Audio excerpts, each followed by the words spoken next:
은혜 나눌 하나님의 말씀은 예레미야 33장 1절에서 9절까지 말씀입니다. 제가 가진 성경, 구약 성경 1106면에 있는 예레미야 33장 1절에서 9절까지 말씀입니다.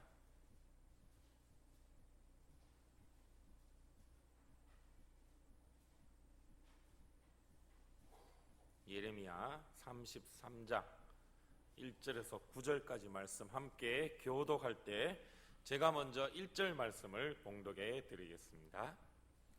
예레미야가 아직 시위대 뜰에 갇혀 있을 때 여호와의 말씀이 그에게 두 번째로 임하니라. 이르시되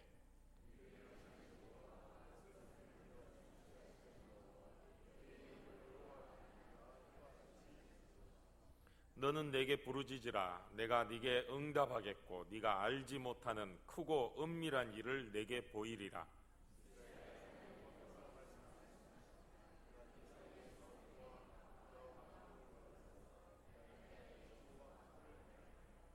싸우려 하였으나 내가 나의 노여움과 분함으로 그들을 죽이고 그들의 시체로 이 성을 채우게 하였나니 이는 그들의 모든 악행으로 말미암아 나의 얼굴을 가리어 이 성을 돌아보지 아니하였음이라.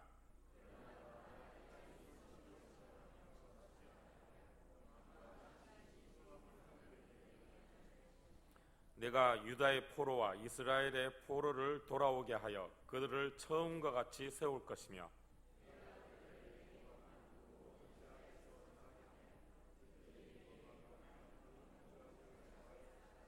함께 읽겠습니다. 이 성읍이 세계 열방 앞에서 나의 기쁜 이름이 될 것이며 찬송과 영광이 될 것이요 그들은 내가 이 백성에게 베푼 모든 복을 들을 것이요 내가 이 성읍에 베푼 모든 복과 모든 평안으로 말미암아 두려워하며 떨리라.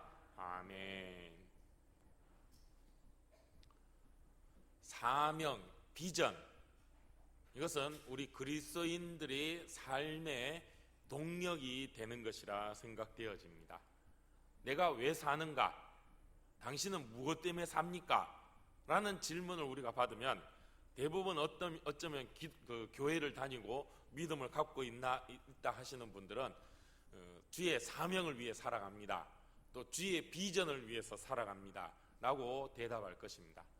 그리스도인 믿음의 사람들은 그렇게 사명을 위해, 비전을 위해 그 사명과 비전을 삶의 지향점으로 삼아 살아가게 되는 것입니다. 그러면 그 사명과 비전이 무엇이냐? 사명, 하나님이 우리에게 주신 사명, 하나님이 우리에게 주신 비전, 그것은 다른 의미로 살펴보면 하나님께서 나를 통하여 이루시고자 한 하나님의 뜻이라 할 수 있을 것입니다.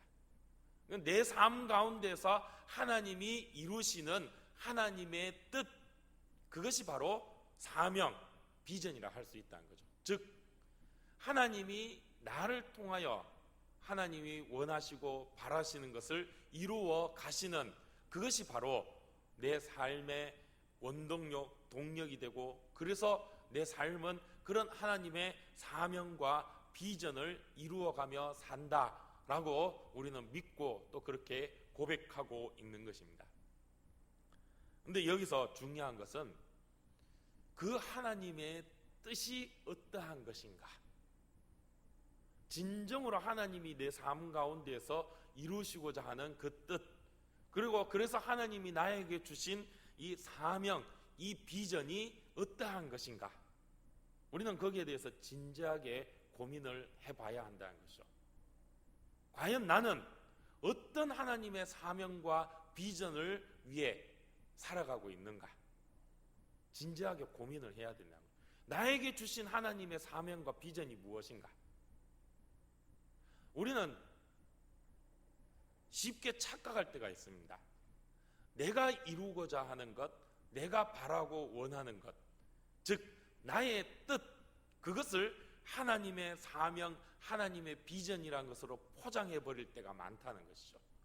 하나님 앞에 기도하면서 또 다른 사람들한테 또 이야기할 때 이것이 나의 사명입니다, 나의 비전입니다 라고 고백하면서 때로는 그 가운데 교묘하게 내가 하고 싶은 것, 내가 이루고 싶은 것, 나의 뜻을 살짝 감춰두고 또 포장하고, 그래서 그것이 하나님이 주신 나의 사명, 비전입니다 라고 이야기하고, 또 때로는 내 스스로도 그런 착각 가운데 살아가고 있지는 않은가. 우리의 사명과 비전을 다시 한번 우리가 진지하게 하나님 말씀 앞에서, 하나님 뜻 안에서 찾아보고 또 다시 한번 점검해 보아야 한다는 것이죠. 왜 이런 말씀을 드리냐? 우리는 사명, 비전, 하나님이 나에게 통하여 이루시고자 한 하나님의 뜻 하면 대부분 긍정적인 부분을 생각합니다. 부흥, 잘 되는 것, 잘 먹고 잘 살고 세상 사람들 앞에서 야 역시 하고 칭찬받을 수 있는 그런 존귀하고 영광된 모습, 좋은 모습, 그런 것들이 하나님이 나에게 주신 사명, 비전이라고 우리는 생각합니다. 그래서 대부분 당신이 받은 하나님의 사명, 당신이 받은 하나님의 비전은 무엇입니까? 그러면 다들 보면은 잘 되고 좋아지고 번창하고 또 세상 가운데서 막 높은 자리에 있고 빛나고 영광된 그런 모습들, 그런 것들을 우리가 이야기하고 고백합니다. 그런데 과연 하나님은 그런 것들만 우리에게 주시고 그런 것들만 우리에게 사명, 비전으로 주실까? 때로는 비참하고 처참하고 정말로 세상 가운데 손가락질 받는 그런 모습, 하나님의 뜻이 거기에는 있지는 않을까? 좋은 것만 이루기 위해서 하나님 앞에 기도하고 좋은 사명, 좋은 비전을 위해서 기도하면서 때로는 하나님께서 저 돌짝밭 가시밭길 같은 데 가라 하면은 그건 하나님 아닌 것 같은데, 하나님이 나에게 주신 비전은 그런 거 아니지 않습니까? 하면서 막 탄탄대로 쫙 길이 열리고 번창하고 좋은 곳으로 가는 그런 것만 우리가 추구하고 또 그런 것을 위해서 하나님 앞에 기도하고 때를 쓰고 있지는 않은가? 우리가 말씀 앞에서 다시 한번 되새겨 보아야 할 모습이라 생각되어집니다. 왜 이런 말씀을 제가 서두에부터 이렇게 마음 무겁게 드리느냐? 오늘 예레미야가 받은 하나님의 비전과 사명이 무엇인가를 우리가 함께 살펴보기 위해서입니다. 예레미야, 별명이 있죠. 무엇입니까? 눈물의 선지자 아닙니까? 정말 이 예레미야는 특히나 오늘 우리가 읽은 예레미야 말씀 뒤에는 예레미야 애가의 말씀을 보면 정말 가슴 찢으며 애통해하며 하나님 앞에 정말 눈물 흘리며 힘들고 어려운 주의 사명의 길을 갔던 사람이 예레미야입니다. 예레미야가 하나님에게 받은 말씀, 앞서 말한 하나님이 예레미야를 통하여서 이루시고자 한 뜻, 그리고 사명, 비전이 무엇입니까? 예레미야가 받은 하나님의 말씀이 무엇입니까? 나라가 망한다는 것입니다. 너의 나라, 너의 조국 이스라엘이, 유다가 결국에 망하여서 지금 너희가 그렇게 번창하고 좋아하며 자랑하는 그 성전, 그 궁전이 무너지고 예루살렘 성과 그 성읍들이 완전히 황폐하게 될 것이고 그 백성들은 저 딴 나라로 포로로 잡혀가고 나라가 완전히 쫄딱 망해버릴 것이다. 이게 예레미야가 하나님에게 받은 말씀입니다.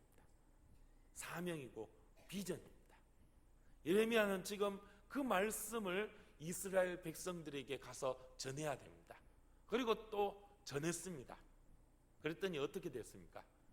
난리가 났죠. 저 매국노, 저거 정신 나가는 사람 아니냐? 저게 어찌 선지자를 할 수 있느냐? 저 거짓 선지자 아니냐? 사람들로부터 손가락질 받았습니다. 예레미야가 활동하던 당시의 이스라엘은 정말 유대는 위기의 순간이었습니다.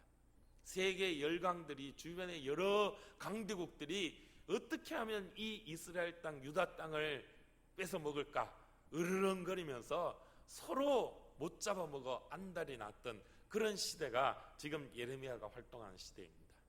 애굽이, 아수르가, 또 이 나라가 저 나라가 수시로 와서 전쟁을 일으키고 수시로 와서 나라를 빼앗으려고 하는 그런 절체절명의 위기의 순간이었습니다. 그래서 앞장서서 나라를 다스리는 위정자들은 이 위기를 어떻게 타개할 것인가, 때로는 어떤 사람은 애굽을 우리가 화친을 맺고 애굽에게 가서 힘을 구하고 어려움 도움을 구합시다. 또 어떤 사람은 아수르에 가서 도움을 구하고 또 힘을 얻읍시다. 여기 갑시다 저기 갑시다 이렇게 합시다 저렇게 합시다, 뭐 이런저런 여러 방안들을 제시하고 또 이 위기를 타개할 그런 방법들을 찾아가며 의논하고 골머리 싸고 있습니다. 그런데 그런 가운데 그렇게 그 어려움을 타개할 위기의 방안들을 의논하며 또 그렇게 이야기를 나누는 그런 모든 사람들 마음 깊숙한 그 마음 안자리에 그 밑바닥에 깔려있는 의식이 있습니다. 그게 뭐냐? 선민사상입니다. 비록 지금 우리나라가 어렵고 힘들긴 하지만 그래도 우리는 절대 안 망한다. 왜? 하나님이 택한 나라인데. 우리가 어떤 민족이냐? 하나님이 택하시고 이 나라가 유대 이스라엘이 어떤 나라냐? 하나님이 세워주신 나라인데 우리가 어떻게 망해? 하나님이 저렇게 살아 역사하시는데 우리는 절대 안 망한다. 그게 그들의 마음 저변 깊숙한 곳에 깔려있는 생각입니다. 그 생각을 바탕으로 지금 좀 어려운 시기 이거를 타개해야 되는데 이렇게 할까 저렇게 할까 그런 의논들을 하고 있습니다. 그리고 실제로 당시에 선지자라 하는 많은 사람들이 나라의 위정자들과 백성들에게 전하는 이야기도 그런 것이었습니다. 이것이 하나님 뜻입니다 하면서 선지자들이 선포하는 말씀들도 결국에는 우리는 절대 안 망한다. 우리는 절대 망할 수가 없다. 하나님이 지켜주신다 라는 그런 희망의 메시지를 전하고 있다는 것이죠. 그런 분위기 가운데에서 예레미야는 홀로 아닙니다. 우리나라는 망합니다. 하나님께서 결국 이 나라를 망하게 하시고 우리 모두 포로로 잡혀가게 하실 것입니다 라는 메시지를 전하게 됩니다. 난리가 났겠죠. 심지어 어떤 선지자는 예레미야의 멱살을 붙잡고 뺨을 때리면서 네가 무슨 선지자냐, 그게 무슨 하나님 뜻이냐, 거짓부렁하고 있는 거짓 선지자라고 막 그렇게 이야기하기도 합니다. 네가 진짜 하나님 뜻이면 내가 여기서 막 죽어버리겠다 막 이렇게 얘기하는 경우도 있고, 그래서 결국 이 예레미야는 요즘 말로 유언비어를 살포한 전하는 그런 제목으로 인하여서 감옥에 갇히게 됩니다. 하나님의 뜻을 전했는데, 하나님이 주신 사명대로 하나님이 주신 비전을 전하고 증거하였는데 예레미야는 오히려 감옥에 갇히는 그런 상황에 처하게 됩니다. 그리고 그 감옥 속에서 나라가 망해가는 모습을 직접 목격하게 됩니다. 아수르에 인해서 나라가 화폐화되고 무너지고 성읍이 무너지고 백성들은 죽고 잡혀가고 그 모든 상황들을 예레미야는 감옥 안에서 보고 또 애통하는 심령으로 그 모든 하나님의 이루시는 뜻들을 또 직접 목격하게 됩니다. 그래서 오늘 33장 1절에서 이제 그 예레미야에게 하나님의 말씀이 두 번째 임한다고 말씀하고 있습니다. 아직 시위대 뜰에 갇혀 있을 때 여호와의 말씀이 그에게 두 번째 임하여 이르시되. 이 순간 예레미야의 심정은 어떠할까요? 나라가 망한다 라는 하나님의 말씀을 듣고 그것을 증거하였는데 그것을 인하여 오히려 감옥에 갇히고 그 감옥 안에서 자기가 받은 말씀대로 나라가 망하는 그 모습들을 바라보고 정말 처참하고 정말 그 비참한, 정말로 어찌할 수 없는 그런 애통하는 마음으로 하나님의 말씀을 이제 두 번째 받게 됩니다. 이제 또 하나님 어떤 말씀을 주시렵니까? 예레미야의 심정은 그런 심정이 아니었을까요? 그때 하나님은 예레미야에게 하나님이 어떤 분이심을 말씀하고 있습니다.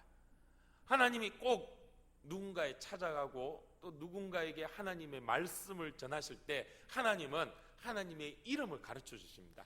나는 이런 하나님이다 라는 것을 말씀하시는데, 오늘 예레미야에게 증거하시는 하나님의 이름은 이런 것입니다. 일을 행하시는 여호와, 그것을 만들며 성취하시는 여호와.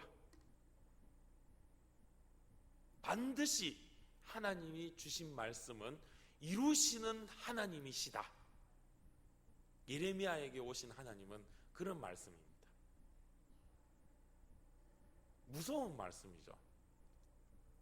하나님, 아무리 하나님 말씀이고 아무리 하나님께서 저에게 주신 것이지만 나라가 망한다, 이거는 좀 피하여 주시면 안 될까요? 아무리 하나님께서 나에게 그런 말씀을 주셨지만 그래도 또 회개해서 이 나라가 좀 회복되어지고 또 그런 비참한 모습은 보지 않았으면 하는 마음이 예레미야의 마음이 아니었을까요? 그런데 하나님은 그런 예레미야의 기대를 여지없이 깨부수시며 말씀하십니다. 반드시 일을 성취하시는 하나님, 반드시 행하시는 하나님, 내가 한 말은 반드시 이룬다. 너에게 준 말 그대로 이 나라는 망할 것이다. 그것을 먼저 하나님은 탁 못을 박아놓고 그리고 이제 말씀하십니다.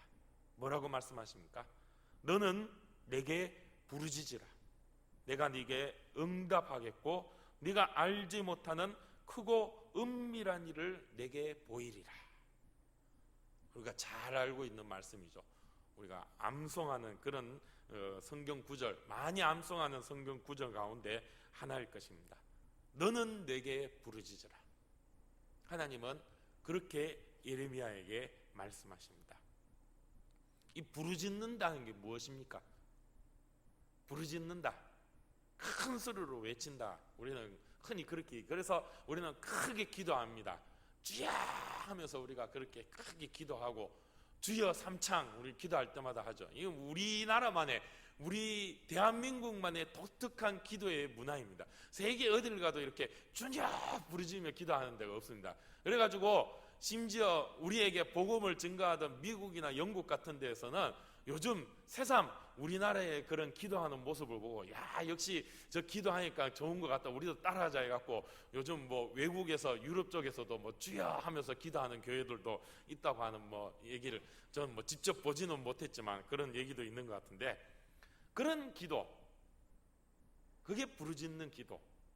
그런데 이 부르짖으라 하는 말씀을 우리가 좀 더 그 의미를 살펴보면 그냥 단순히 소리 지르는 그런 것이 아니라 비명 지르는 것입니다. 악 하면서 비명 지르는, 그렇게 하나님 앞에 부르짖으라 말씀하고 있다는 것이죠. 이 사람이 정말 최악의, 정말 죽을 것 같은 상황에 이르면은 말이 나옵니까? 어떻습니까? 그냥 막 비명이 나오죠. 정말 아플 때, 정말 막 아파갖고 몸서리칠 때. 우리 남자들은 그런데 이제 우리 여성분들은 아기 낳을 때 그렇게 아프다고 하대요. 아기 낳을 때 보면은 뭐 드라마 같은 데 보면 막 머리 쥐뜯고 막 난리가 나죠. 막 그렇게 막 소리 질러가면서 그만큼 그렇게 아프다고 그러죠. 그런 비명, 그게 바로 부르짖는다라는 것이죠. 저도 비명을 한번 질러본 적이 있습니다. 아기 놓은 건 아니고요. 예. 어떤 비명을, 전기 한번 감전돼가지고 제가 비명을 한번 질러본 적이 있어요. 뭐 집에 이렇게 전기 뭐 이렇게 하다 보니까 이 전기선이 뭐 하나 이렇게 뭐 좀 삐져나온 게 있어서 그걸 뭐 어떻게 한다고 제 딴에는 해보겠다고 했는데, 이 전기를 내리고 해야 되는데 올려놓고 그 만지다가 전기가 통해갖고 220V에 한번 감전을 되니까 정말로 찌릿하는데, 예전에 110V 때 한번 감전됐을 때 그냥 찌릿하면 아이고 약하고 그걸로 말았는데 220V는 정말 이게 세대요. 막 앞이 하얘지면서 저도 모르게 끓이면서 비명이 나오더라고요. 그러면서 뒤로 확 자빠졌는데, 그런 비명, 그런 비명으로 하나님 앞에 부르짖으라고 말씀하고 있다는 것이죠. 그런데 실제로 그런데 사람이 죽을 것 같으면 어떻습니까? 그런 비명도 안 나옵니다. 그러면 비명도 지르기가 힘듭니다. 이 물에 빠진 사람들, 보통 우리가 물에 빠지면 뭐라고 외칩니까? 살려주세요, 뭐 사람 빠졌어요, 구해주세요, 그렇게 외친다고 하죠. 물에 빠져보신 분 혹시 계십니까? 빠져보시면 어떻습니까? 그런 소리도 못 지르면 어푹어푹하고 그냥 막 물 먹고 물 먹기 바쁘지 그런 소리 지르지도 못합니다. 제가 왜 이렇게 얘기해? 제가 한번 빠져본 적이 있거든요. 어린 시절에 제가 시골에 구미에서 자랐는데, 그때만 해도 동네에 이렇게 냇가에 가서 물놀이하고 저 낙동강에 가가지고 물놀이하고 몇감으로 간 그런 기억들이 있습니다. 어린 시절에 초등학교 뭐 한 1, 2학년 정도, 뭐 한 7, 8살 정도 되는 그런 나이에 동네 형들 따라서 강가에 가서 헤엄을 친다고 하는데, 그래도 어린 그 깐난뱅이 같은 나이에 나름 수영을 한다고 했는데 어떻게 하다 보니까 조금 깊은 데 가버렸어요. 그래서 이제 힘이 빠져가 걸어 나가겠다고 섰는데 발이 안 닿는 거예요. 그때 나도 모르게 물에 푹 빠져 들어가면서 푹푹 우푹우푹 하는데, 정말 뭐 살려주세요, 뭐 사람 살려, 이런 소리 나오지도 않아요. 그냥 막 꼴딱꼴딱 꿀딱거리는 거예요. 그런데 마침 이제 옆에 이제 동네 형이 있어서 구해줘가지고 살아갖고 지금 제가 여기 이렇게 서 있는데 정말 그런 순간, 물에 빠져 있는 정말 절체절명의 순간에는 말소리도 안 나온다는 것이죠. 악 하는 비명도 지르지 못한다는 것입니다. 지금 하나님 앞에서 예레미야는 그런 심정이라는 것이죠. 하나님은 그런 심정으로 기도하라고 말씀하고 있는 것입니다. 그때 하나님은 응답하겠다. 우리의 기도의 자세는 그러해야 될 줄 믿습니다. 하나님 앞에 정말 하나님 아니면 안 됩니다. 정말 하나님 나 죽을 것 같습니다. 그런 심정으로 하나님 앞에 매어 달려야 한다는 것입니다. 우리는 힘든 시기를 겪었습니다. 우리나라 대한민국이 참 어려운 시기가 있었습니다. 어제 우리가 광복 70주년을 맞이하였죠. 오후에 우리 여러분들과 함께 우리 실내체육관에서 그 기념 기도회 예배를 드리며 또 나라를 위해서 기도하는 시간을 가졌는데, 참 우리나라는 힘든 일을 많이 겪었죠. 일제의 그런 어려움을 겪고 또 동족 산전의 6.25의 전쟁을 겪고 정말 폐허와 같은 그런 시기가 있었습니다. 정말 오늘 이 예레미야가 겪었던 이 이스라엘의 경험과 같은 이 이스라엘의 역사를 보면 우리나라의 역사도 이스라엘 역사와 비슷한 그런 모습들이 참 많은 것을 우리가 성경을 볼 때마다 느끼는데, 그런 순간 우리나라도 우리 민족도 역시 경험하였죠. 그때 정말 우리 어머니 아버지 세대 때의 그 믿음은 어땠습니까? 절박했습니다.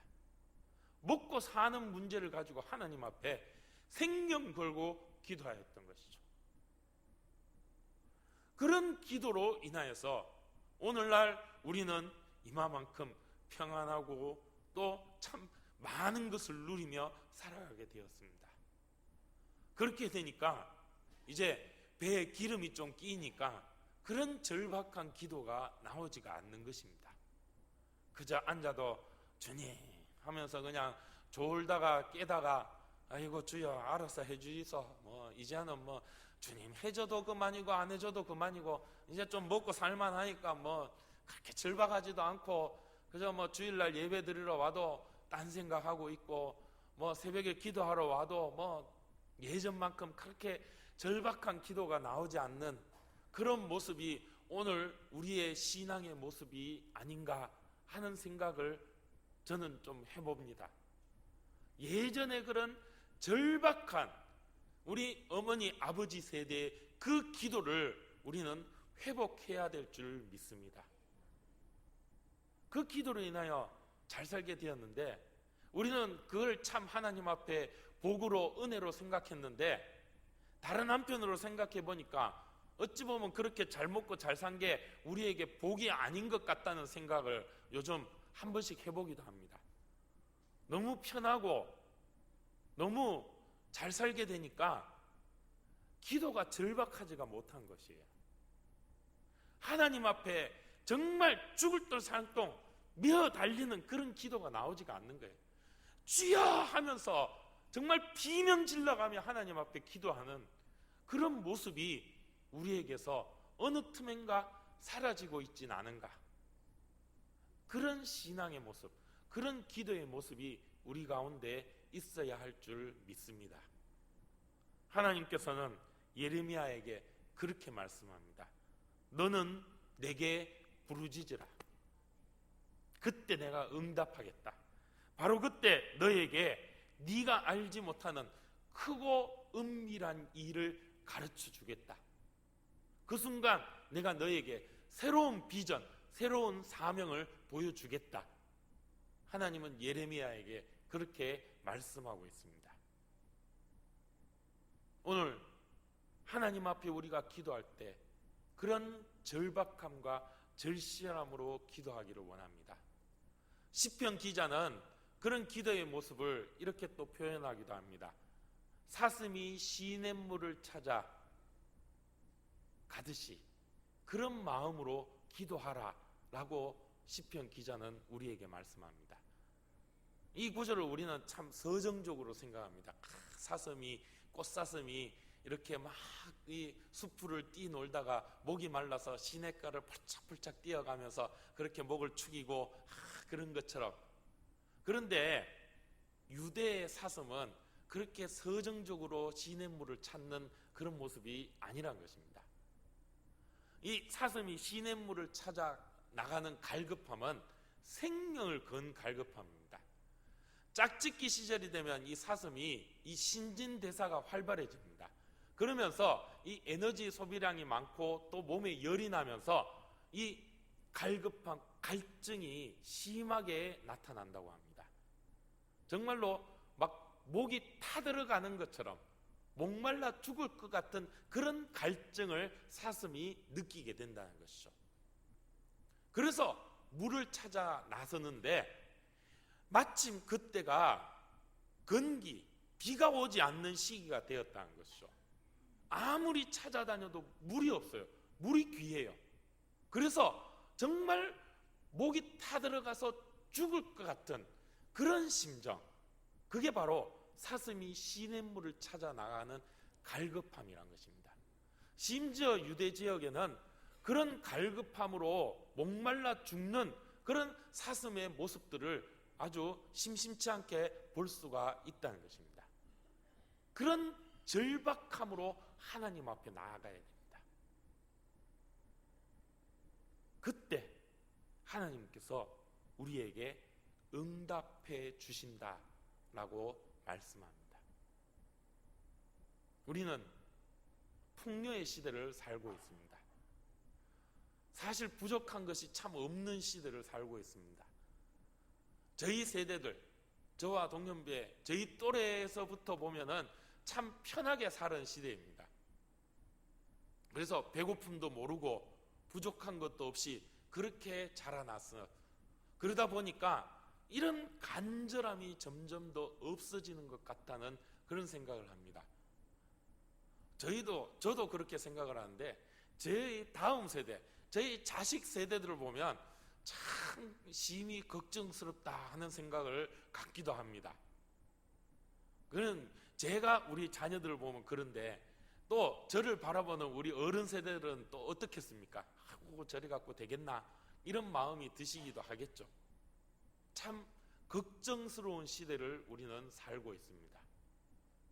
오늘 오전에 목사님께서 신앙의 귀한 그 유산들을 우리가 물려줘야 된다고 말씀해 주셨는데 우리는 어떤 신앙의 모습을 우리 자녀들에게 물려줘야 할까요? 그런 절박함으로 하나님 앞에 나아가는 믿음의 모습. 세상에 우리는 누릴 것 너무 많고 가질 것 너무 많고 쥐고 있는 게 너무 많아요. 그러다 보니까 하나님 앞에 간절함이 없어져 버렸어요. 어찌 보면 이것이 사단의 전략이 아닌가 생각되어집니다. 부족한 것 없게 막 채워줍니다. 목마름도 없고 배고픔도 없고 그러다 보니까 하나님 앞에 별로 그렇게 절실하지가 못해요. 하나님 앞에 절박한 심정으로 부르짖음으로 나아가는 그런 기도의 신앙의 모습이 회복되어지는 우리 대구 태원교회가 되기를 축복합니다. 하나님께서 그때 크고 은밀한 일을 보여주신다고 합니다. 이스라엘이 다시 회복되어질 것을 하나님은 예레미야에게 증거하여 주십니다. 그것을 6절에서는 내가 이 성읍을 치료하며 고쳐 낫게 하고 평안과 진실이 풍성함을 그들에게 나타낼 것이다 라고 말씀해 주고 있습니다. 평안과 진실함을 드러내 주신다고 하십니다. 아무것도 없을 때, 내가 의지할 그 어떤 것도 없을 때, 정말 내가 붙잡을 지푸라기 하나조차도 없을 그런 절박한 순간에 하나님은 오히려 우리에게 평안을 주신다고 말씀하고 있습니다. 이것이 진정한 평안인 것이죠.